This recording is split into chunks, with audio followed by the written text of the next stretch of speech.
नमस्ते प्रणाम। हम भोजपुरी राइटर शंकर राजा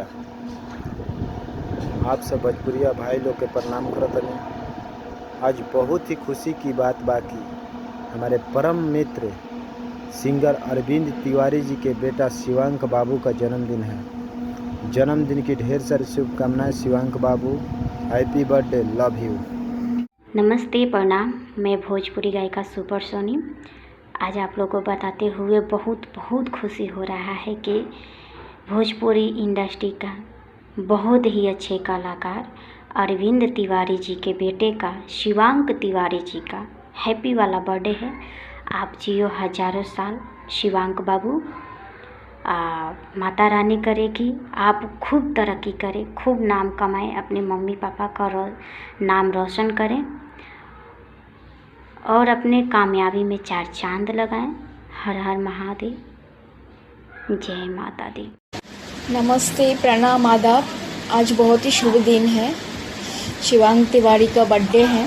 मैनी happy returns of the day. बाबू आपको लंबी उम्र मिले, आप बहुत खुश रहिए, बहुत अच्छा रहिए। नमस्ते प्रणाम। हम भोजपुरी गायक बबुआ विनोद यादव।